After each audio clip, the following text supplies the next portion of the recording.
I became a student of how to set goals. And sure enough, when I learned how, my whole life changed. My income, my bank account, my personality, my lifestyle, my accomplishments. Make sure your dreams are the greatest influence on your daily decisions and activities. Put another way, make sure that the greatest pull on you is the pull of the future. For your dreams to greatly influence you, for the future to pull you, your future must be well planned. There are two ways to face the future. One is with apprehension, the other with anticipation. Guess how many people face the future with apprehension? Why? They don't have it well designed. And without really thinking about it, they have probably bought someone else's view of how to live. You will face the future with anticipation when you have planned a future you can get excited about, when you have designed your future results in advance. In this way, the future will capture your imagination. It will exert an enormous influence on you. And to design your future, you must have goals. Well-defined goals are like a magnet. They pull you in their direction, and the better you have defined them, the better you have described them, the harder you work on them, the stronger they pull. And they pull you through all kinds of difficulties, too. Without goals, it is easy to let life deteriorate to the point where you're just making a living. It is not difficult to get trapped by economic necessity and settle for existence rather than substance. We all have a choice. We can either make a living or design a life. Mr. Shove said to me, "I don't think your current bank balance is a true indicator of your level of intelligence." I was happy to hear that. He said, "I think you have plenty of talent and ability, and that you're much smarter than your bank balance indicates." And that turned out to be true. I was much smarter.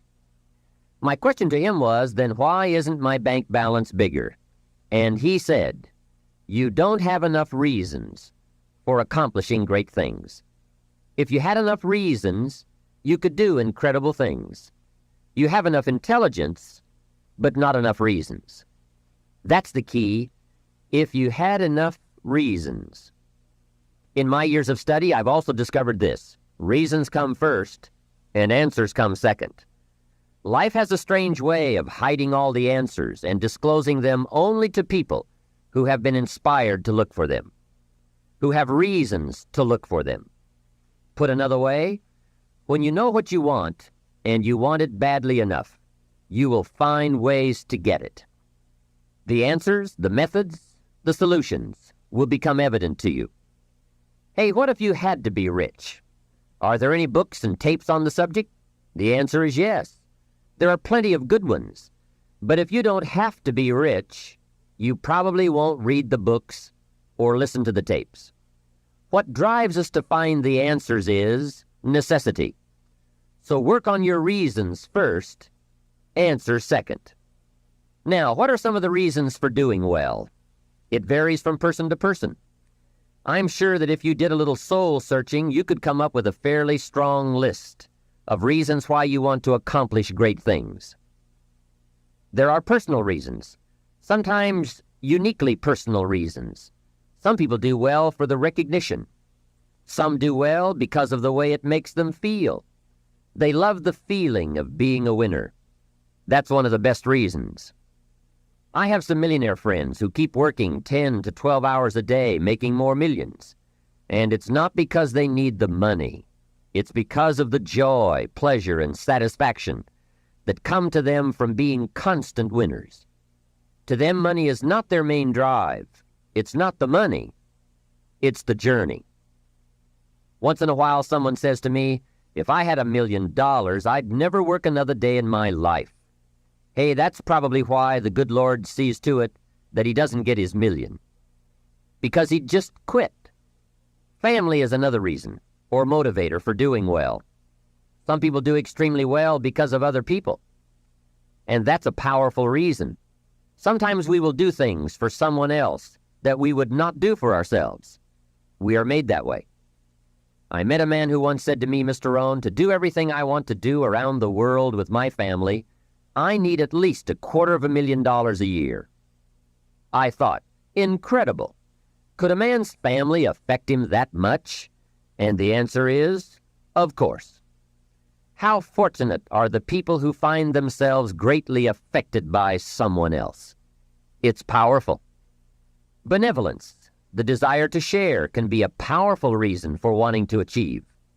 Some people do extremely well gathering up resources, so they can then be benefactors. What has you inspired?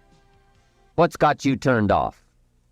When I found the answers to those two questions, my life exploded into change. I finally found out what negative philosophy of life I had allowed to limit me and had me turned off, and I got that cured. Then I found a long enough list of reasons to turn me on, and once the lights went on for me at age 25, they have never gone out.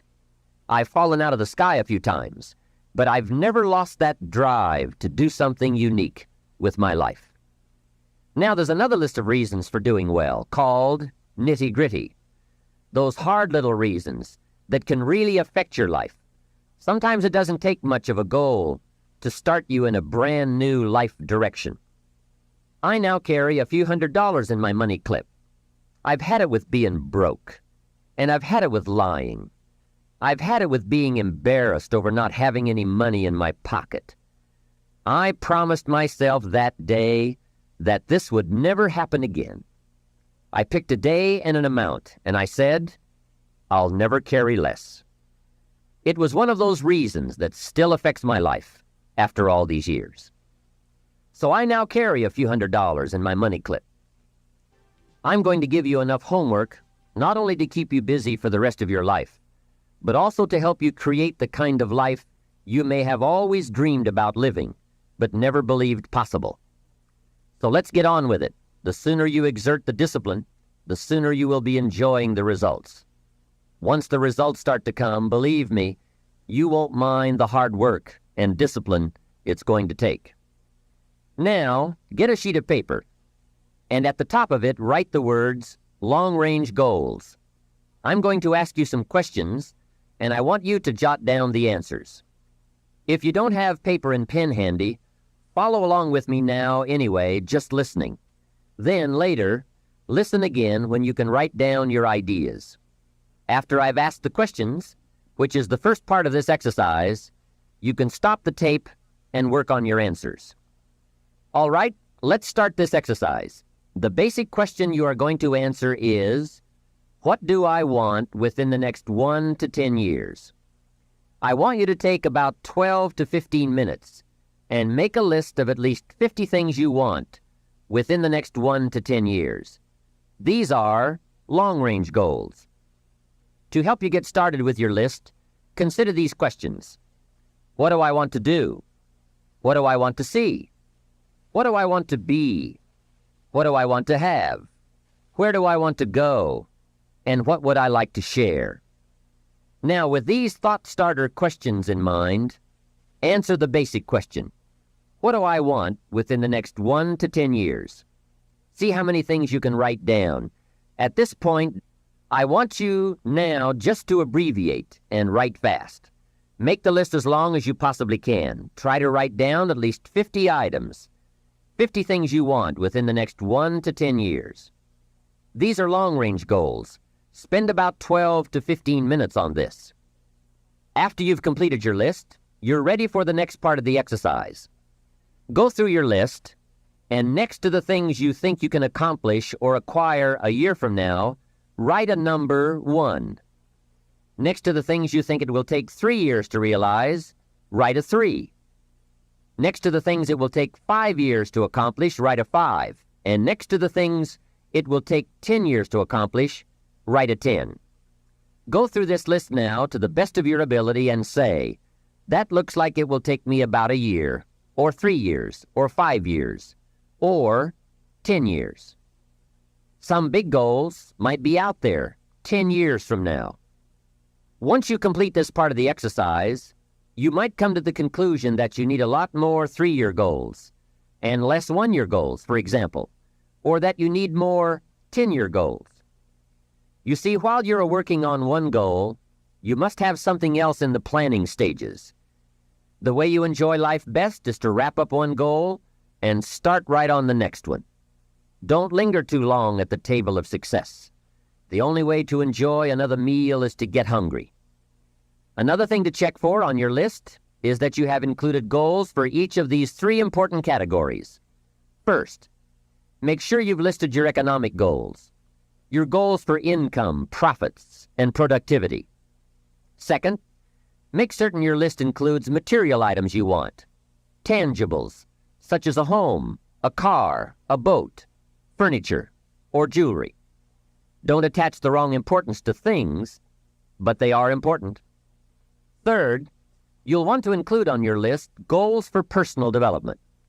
Write down all your personal development goals, your goals to be more physically fit, to lose weight, to be more decisive, to be a more effective leader, to be a better communicator, to learn another language.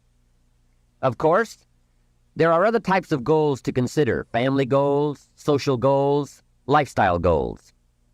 This is pretty heavy homework, but remember, whether or not you do your homework shows up in the marketplace as well as in the classroom.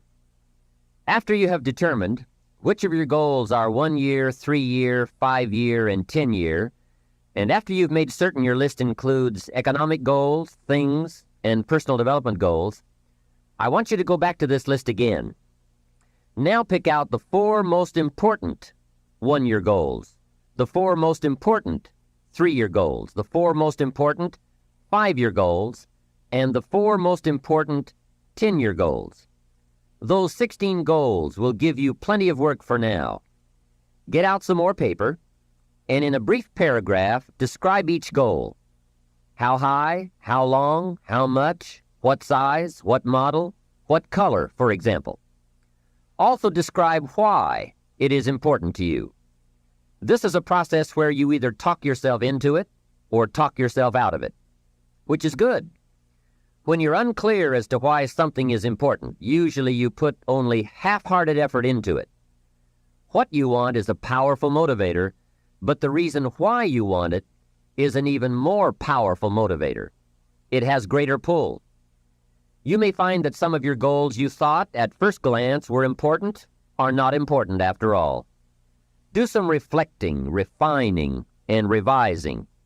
The point is, right now, try to have approximately 4 1-year, 3-year, 5-year, and 10-year goals that you truly believe in, that inspire you, that you've sold yourself on. When these goals and the reasons you want to obtain them are each clearly described in a brief paragraph, transfer this information to a journal or some type of notebook that you can carry with you easily and refer to often. It's essential to set aside some time every week to review all of your goals, to rearrange them, redo them, restructure them, to add goals, or to tear up the whole list and start over. Goal setting is not something you do just once. It's a continual process. Also, you must constantly check your progress toward your goals. You don't want to fall too far behind on, or worse, lose sight of, your important goals. Now, just as important as your long-range goals are your short-range goals. Your goals for tomorrow, next week, next month, 6 months from now. These are goals you can accomplish within the next year, the immediate future. We call these goals confidence builders. When you work hard, burn the midnight oil, and accomplish these little things, it builds your confidence to go for your long-range goals. Write down in your notebook or journal all the little things you would like to have or accomplish in the next year. How you set up this list is up to you. You might want to break it down by week or by month. Set it up in whatever way works well for you.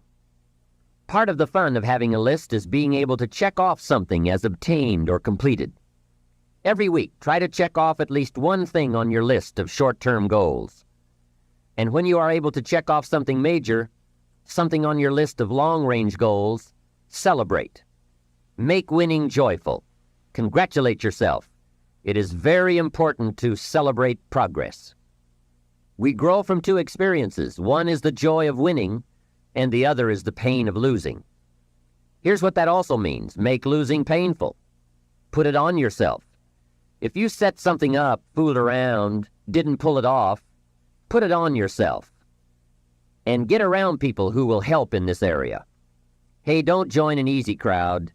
Go where the expectations are high, where the pressure to perform is high. It's how we grow. I'm certain that part of the reason why people let goal setting slide is because it is a lot of work. As I said, you'll be constantly revising your lists of short-range and long-range goals, rearranging them, refining them, redesigning them, establishing different priorities, adding new goals, perhaps deleting others. It's interesting that so many people work hard on their jobs, but they don't work hard on their futures. They let that slide. Some people live such mediocre lives that at the end of the day, they don't know whether they're winning or losing. They just go through life with their fingers crossed. I know most people don't make definite plans, but don't let that be you. The guy says, well, you work where I work, but the time you get home, it's late. It's true. So work on your plans. Put yourself in the top few percent who put this power to work for themselves. Writing your goals down also shows you are serious. And to do better, you must get serious. You don't have to be grim, but you do have to be serious.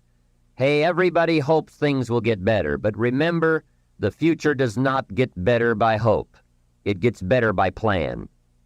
And hope unaided by clear plans can finally become an illness. There's a Bible phrase that says, hope long delayed makes the heart sick. It's a sickness. I used to have the illness known as passive hope. It's bad. And there's one that is even worse, and that is called happy hope. That is really bad. The man is 50, and he's broke, and he's still smiling. That's bad. So get serious. Make plans. Put them on paper. Understand that your goals, whatever they are affecting you all day long. Your goals affect your handshake, your attitude, how you feel. Your goals affect how you look, how you dress, how you walk, how you talk, all day, every day. Your personality, conversation, activity, it's all affected by your goals. I asked a man one time, what are your goals for this month? And he said, if I could just scrape up enough money to pay these lousy bills. That was his goal. Hey, I'm not saying it isn't a goal. It is, but it's such a poor goal. It certainly isn't inspiring. You don't jump out of bed on Monday morning and say, oh boy, another chance to go out and scrape up the money to pay these lousy bills. The point is that goals should be fun. They should be big, challenging, rewarding. They should allow you to grow. Remember, too, that the major purpose of having a goal is not just to acquire the goal. The major reason for setting goals is to compel yourself to become the person it takes to achieve them. In other words, attaining the goal is of secondary importance. What's far more important is what you become in the pursuit of it. The greatest value in becoming a millionaire, for example, is not the $1 million. The greatest value is the skills, the knowledge, the discipline, and the leadership qualities you acquired in becoming a millionaire. It's the experience you acquired in planning, development, strategy.